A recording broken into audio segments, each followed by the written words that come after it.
ஆமா, ஹாய் செல்லன்ஸ், வாங்க நம்ம வீட்ல என்ன ஸ்பெஷல்னு பார்க்கலாமா? பார்க்கலாமே வாங்க. சாப்பாடு ரெடி ஆயிடுச்சா? ரெடி ஆயிடுச்சுடா. மதியத்திற்கு சுட சுட சோறு பாருங்க. இப்பதான் நிமித்தி வைக்கிறேன். ஆவி பறக்கும். ஆவி அடிச்சிட்டு போதுங்கண்ணே. பறக்குதா? அடிச்சா ஓட்ட மாட்டேன். அதுக்கப்புறம் வந்து ரசம், அருமையான ஒரு ரசம். காலையில் வந்து சத்து மாவு கஞ்சி, ஒரு வாழைப்பழம், அதுக்கப்புறம் வந்து பச்சை பயிறு சுண்டல். இதுதான் நம்ம சாப்பிட்டோம். நீ வாழைப்பழம் சாப்பிடல தானே? ஏமாத்திட்ட தானே? சாப்பிடல. சோறு காமிச்சாச்சு. அதுக்கப்புறம் பார்த்தீங்கன்னா ரொம்ப நாளைக்கு அப்புறம் நம்ம பூஜாஸ் கிச்சனில் கருவாட்டு குழம்பு வச்சுருக்கோம். நெத்திலி கருவாடு போட்டு இந்தாங்க, நெத்திலி கருவாடு பாருங்கள். அதுக்கப்புறம் காராமணி, கத்திரிக்காய், கருணக்கிழங்கு இதெல்லாம் போட்டு முட்டையை அவிச்சு போட்டு அருமையான ஒரு கருவாட்டு குழம்பு. நீங்கள் பார்க்கும்போதே சூப்பராக இருக்கா? ஒரு செல்லக்குட்டிங்க வந்து எண்ணெயை கம்மி பண்ணுங்கம்மா அப்படின்னு சொல்லியிருந்தீங்க. ஸோ வந்து இதில் எண்ணெய் கம்மியாக தான் வச்சுருக்கோம். அதுக்கப்புறம் நல்ல எண்ணெய் தான், நல்ல கொழுப்புமா. நம்ம வீட்டு எண்ணெய் மரச்சக்க எண்ணெய் தானே. அப்புறம் கொத்தவரங்காய் பொரியல், செம்மையாக இருக்கும் கொத்தவரங்காய் பொரியல். கொஞ்சம் கேரட் பொரியல். வருஷக்குட்டி வந்து எனக்கு துருவி பண்ணி கொடுங்கன்னு கேட்டதால் கேரட்டை வந்து துருவி பொரியல் பண்ணியாச்சு. இதுதான் நம்ம வீட்டு ஸ்பெஷல் இன்னைக்கு. வேறு லெவலில் சமைச்சிட்டோம். விரும்பின மாதிரி சாப்பிட போகிறோம். இன்றைக்கி ஒரு புடி செல்லக்குட்டி ஸ்வீட்டில் டிஃபன் என்ன லஞ்ச் என்ன மறக்காமல் கமெண்ட் பண்ணுங்கள். வழக்கம் போல் நம்மளோட இயற்கை சந்தை பொருட்கள் தேவைப்படுறவங்க ஒரு ஹாய் மெசேஜ் போட்டிங்கனாலே எல்லா டீட்டெயில்ஸும் வரும். ரொம்ப ரொம்ப ரொம்ப சந்தோஷமாக இருக்குது. நிறைய பேர் வந்து நம்மளோட பொருட்கள் பயன்படுத்திட்டு யூடியூப் சேனல்லையும் கமெண்ட் பண்ணுறீங்க, வாட்ஸ்அப்லேயும் சொல்கிறீங்க. வாட்ஸ்அப்பில் சொல்கிற எல்லாத்தையுமே நான் ஸ்க்ரீன்ஷாட் பண்ணி ஸ்டேட்டஸில் வச்சுட்டு தான் இருக்கேன், பார்த்துட்ருக்கீங்க. அதுக்கப்புறம் வந்து இன்றைக்கி திருமண நாள், பிறந்த நாள் கொண்டாடும் அனைவருக்கும் எங்கள் மனமார்ந்த நல்வாழ்த்துக்கள். செல்லங்களா, வாழ்க வளத்துடன் எப்போதும் மகிழ்ச்சியாக நிம்மதியாக சந்தோஷமாக இருங்க பட்டுக்குட்டீஸ். இந்த சாரி ரொம்ப நாள் கழிச்சு கட்டுறேன். இது வந்து நானும் என் ஃப்ரெண்டு பூங்கோதையும் ஒரே மாதிரி 2 பேரும் எடுத்தோம். 2 சேரீ எடுத்தோம். அதில் வந்து இது ஒன்று இப்போ இல்லை, அவங்க எங்களோட இல்லை, இறந்துட்டாங்க. வயிற்று கேன்சரில் அவங்க வந்து இறந்துட்டாங்க. கிட்டத்தட்ட வந்து ஆயிடுச்சு, ஒரு 4 வருஷம் ஆயிருக்கும். 2021 இறந்துட்டாங்க. மே வந்து 30ஆம் தேதி தான் இறந்தாங்க. 5 வருஷம் மே 30ஆம் தேதி இறந்தாங்க. இப்போ அடுத்த மாதம் வந்து அவங்களோட நினைவு நாள் வரப்போகுது. மே 25. அவங்க தான் எனக்கு சேனல் தொடங்கு பூஜா, சேனல் தொடங்கு சீக்கிரம். ஏன்னா அப்போ சமையல் செய்து இந்த கொரோனால பூஜா குட்டி இது ஸ்டேட்டஸ் வைப்பா. அதை பார்த்துட்டு தான் பூஜா நீ நல்லா சமைக்கிறியே, சேனல் தொடங்குடா அப்படின்னு சொன்னாங்க. அந்த பூஜாஸ் கிச்சன் தொடங்குறதுக்கு அவங்களும் ஒரு தொடக்கம். அவங்க தான் ஆரம்ப புள்ளியே. நீ தொடங்குடாமா, நீ நல்லா பண்ணுவ அப்படின்னு சொல்லிட்டு நிறைய. மே 25 சேனல் ஸ்டார்ட் பண்ணா அது கூட அவங்களுக்கு தெரியாது. ஆமாம் ஆமாம்.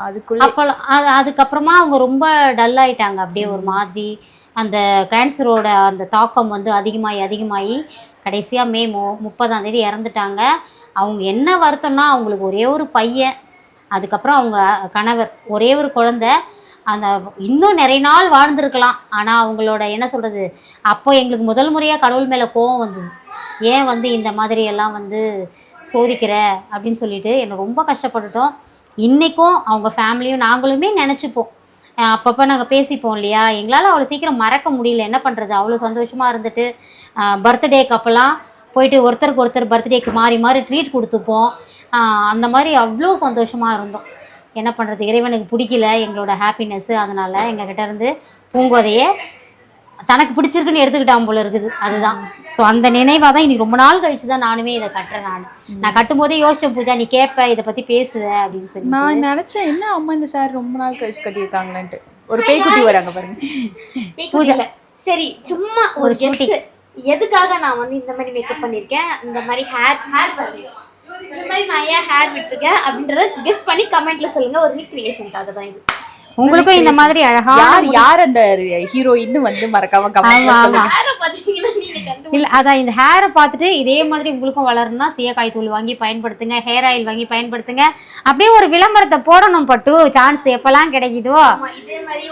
நீங்க சூப்பரா நல்லா முழ எம்மான்ற மாதிரி ஹேர் வேணும்னா அக்கா ஃபர்ஸ்ட் கமெண்ட்ல வாட்ஸ்அப் நம்பர் கொடுப்பாங்க. கண்டிப்பா மெசேஜ் பண்ணி ஷேக்காய் தூள் வாங்கி போடுங்க. ஆமா, ஓகே. நல்லா இருக்கு. எனக்குமே பாருங்க எவ்வளோ அழகா. இப்போ இயற்கை காரணமா வயசு 46 ஸ்டார்ட் ஆயிடுச்சு. இப்போ அது நரைக்குது சரிங்களா. அதை தாண்டி எவ்வளோ கருமையா இருக்கு, எவ்வளோ அடர்த்தியா இருக்குன்னு பாருங்க. அதாவது முடி கொட்டிக்கிட்டே இருந்தாலும் உங்களுக்கு புது முடிகள் துளுத்துக்கிட்டே இருக்கும். அவ்வளோ சூப்பரா இருக்கும் நம்ம ஹேர் ஆயிலும் சீயக்காய் தூளும்.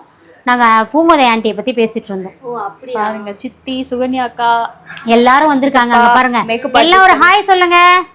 ஏய், இங்க வா சுகன்யா, இங்க வா. ஏதோ சொன்னியே உங்க அத்தை மாமாக்கு விஷ் பண்ணணும், விஷ் பண்ணு பார்க்கலாம். நீங்க சொல்லுங்க. இன்னைக்கு பிறந்த நாள் சொல்லிட்டேன்டி. ஆமா, இன்னைக்கு எங்க அத்தைக்கும் மாமாக்கும் திருமண நாள். ஆமா. அவங்களுக்கு எல்லாரும் வாழ்த்து சொல்லுங்க. Venkatesan Meena happy wedding day. Anniversary. ஆமா ஆமா. எதாவது வருஷம்டா? 29. 29வது வருஷம். வாழ்த்துக்கள் வாழ்த்துக்கள். அவ சொல்லிட்டு இருந்தா, சரி நீயே வீடியோல வந்து விஷ் பண்றியா அவங்களுக்கு அப்படின்னு சொன்னேன். என்ன இருந்தாலும் நம்ம விஷ் பண்ணாலும் அவங்க என்ன, அவங்க ரத்தம், அவ விஷ் பண்ணா சந்தோஷமா இருப்பாங்க இல்லையா, அதனாலதான். எங்க அப்பாவோட தங்கை, எங்க அம்மாவோட தம்பி. பாரு எப்படி சொந்தம் வந்திருக்கு பாரு பொண்ணுக்கு. மாமா. அதுதான். ஓகே, நீங்க வந்து இந்த வீடியோ பார்க்கணும்னா வைப் வித் வர்ஷு சேனலை மறக்காம சப்ஸ்கிரைப் பண்ணுங்க. அப்பதான் நான் என்ன வீடியோ போடுறேன் அப்படின்றத நீங்க பார்க்க முடியும். ப்ரமோஷன் பண்ணியாச்சு. ஜிபே பண்ணு. ஜிபே அப்பதான் எடிட்ல கட் செய்யப்படும். அப்புறம் நிறைய பேர் வந்து என் கம்பெனி கலந்துக்குது பூஜா, அப்படிலாம் காசு கேட்க கூடாது. அப்படியா? என் கம்பெனி கொலாபரேஷன் தான். ஆமா, அக்காவோட பேஜ்ல இருந்து Dress வாங்கியிருக்கேன். அக்காவோட SSD கலெக்ஷன் இன்ஸ்டாகிராம் பேஜ், அந்த பேஜ்ல இருந்தா இந்த Dress வாங்கியிருக்கேன். அக்காவோட நம்பர் வேணா கான்டாக்ட் நம்பர் கொடுக்குறவங்களுக்கு வேணா ட்ரை பண்ணி பாருங்க. சூப்பரா இருக்கும். ட்ரெஸ் வந்து குவாலிட்டியாவும் இருக்கும். ரொம்ப வருஷமா பண்ணிட்டு இருக்கா அவ ட்ரெஸ் பிசினஸ். ட்ரெஸ்ஸோட குவாலிட்டி பாருங்க, ரொம்ப சூப்பரா இருக்கும். ட்ரெடிஷனல், வெஸ்டர்ன் எல்லாமே சூப்பரா இருக்கும். கண்டிப்பா ட்ரை பண்ணி பாருங்க. பார்ட்டி வியர் கூட ரொம்ப ட்ரஸ்டபிள் கம்பெனிங்க. SSD கலெக்ஷன் 5 வருஷமா இருக்காங்க. ஆமா, ஏன்னா அக்கான்றோம். அப்பனா அவளுக்குமே யூடியூப் சேனல் இருக்குது. 7 வருஷம். 5 வருஷம் தானக்கா? இல்ல ஆமா, நீங்க அதுக்கு முன்னாடி ஸ்டார்ட். அதுக்கு முன்னாடியே அவ பிசினஸ் பண்ணிட்டு இருக்கா. நாங்க மீட் பண்ணி ஆயிடுச்சா 6-7 வருஷம் ஆகுதா. அதுதான், அதுக்கு முன்னாடி இருந்தே அவ பண்ணிட்டு தானே இருக்கா. சரி, அப்புறம் உங்களுக்கு என்ன எல்லா தகவலும் கொடுத்துட்டோம். ஒரு விஷயம் சொல்லணும்னு நினைச்சேன். நிறைய பேர் வந்து பூஜா குட்டியும் வருஷ குட்டியும் ஷார்ட்ஸ் போட்ட நிறைய பேர் ப்ரமோஷன் பண்ணாதீங்க, அதை பண்ணாதீங்கன்றீங்க. அது வந்து அவங்களோட தொழில், சரிங்களா? அவங்களோட இன்ஃப்ளூயன்சர். அவங்கள அந்த மாதிரி நிறைய பேர் பிராண்ட்ஸ்லாம் வராங்க. பண்ணாதீங்கன்னு சொல்ல முடியுமா? டிவியில் ஆட் போட்டால் எப்படி கொஞ்சம் சீரியலும் பார்க்குறோம், கொஞ்சம் ஆடும் பார்க்குறோம் இல்லையா? அந்த மாதிரி தான் கொஞ்சம் நீங்கள் இதையும் பாருங்கள் அதையும் பாருங்கள். ஏன்னா நீ இப்போதைக்கு இது வேண்டாம் அது வேண்டாம்னு ஒதுக்குற இதில் ஃபேமிலி சுச்சுவேஷன் இல்லை. உங்களுக்கே தெரியும், நிறைய லோன்ஸ் இருக்குது. குழந்தைங்க எதெல்லாம் நம்மளுக்கு வாய்ப்பு கிடைக்குதோ அதெல்லாம் நல்ல விதமாக நம்ம வந்து பண்ணி நம்மளும் குடும்பத்தை முன்னேற்றணும்னு நினைக்கிறாங்க. அந்த குழந்தைங்களுக்கு சப்போர்ட் கொடுங்க, சரிங்களா? அதுதான் உங்ககிட்ட நான் விளக்கம் சொல்லணும்னு சொல்லிட்டேன். அவங்க தொழில என்னென்ன பண்ண முடியுமோ அதை பண்ணி சம்பாதிக்கலாம், தப்பு கிடையாது. நியாயமா இருக்கணும், அவ்வளவுதான். கரெக்டா இருந்தா மட்டும் தான் நாங்க ரிவ்யூ கொடுப்போம், இல்லனா கொடுக்க மாட்டோம். எங்க கிட்ட இன்னும் அவ்வளோ பிராண்ட்ஸ் வந்து கேட்டிருக்காங்க. அது வந்து எங்களோட இதுக்கு சரிப்பட்டு வராதுன்னா நோ மீன்ஸ் நோ தான். எது எங்களுக்கு ஓகேவா இருக்கு. அதாவது நீங்க கேக்குறீங்க, நீங்க இவ்வளவு இயற்கையா பொருட்கள் தயாரிக்கிறீங்க, அதை வந்து நீங்க ஏன் இதை அதிகமா ப்ரமோட் பண்ணாம அதை பண்றீங்கன்ட்டு. நம்ம வந்து இதை ப்ரமோஷன் பண்ண வேண்டிய அவசியமே இல்லை. ஏன்னா நம்ம 10 வருஷமா கடை நடத்துறோம், நம்ம கிட்ட இதெல்லாம் இருக்கும்னு தெரியும். ஆன்லைன்ல மட்டும் வீடியோஸ் போடும் வந்து வாங்குவோம். ஆனா எல்லாருமே இயற்கை சார்ந்து விரும்புறாங்கன்னு சொல்ல முடியாது இல்லையா? இப்போ ஒரு ஆஃபீஸ் போறாங்க, டக்குன்னு அந்த மாதிரி க்ரீம் எடுத்து போட்டுட்டு போயிட்டே இருப்பாங்க. ஸோ அந்த மாதிரி பொருட்களை விரும்புறவங்களுக்கு அது உதவியா இருக்கும், சரிங்களா? நம்மளோட இயற்கை சார்ந்த பொருட்களுக்கு நம்மளோட பொருள் வந்து அவங்களுக்கு நல்லா இருக்கும். ஷாம்பு அந்த மாதிரி, அதுதான் நீங்க புரிஞ்சுக்கணும் இந்த வித்தியாசத்தை. வேற எதுவும் இல்ல. வீட்ல இருக்கோம்னா கண்டிப்பா எண்ணெய் தேய்ச்சி ஷேக்காய் வச்சு அப்படிதான். இன்னைக்கும் எண்ணெய் தேய்ச்சி விட்டு இன்னைக்கும் அப்படிதான் குளிக்க வச்சேன் நானு. ஏன்னா வீட்ல இருந்ததால அவ இது பண்ணிட்டா. சரிம்மா போதுமா. Okay, spread positivity, love you all. Bye bye. வாழ்க வளத்துடன்.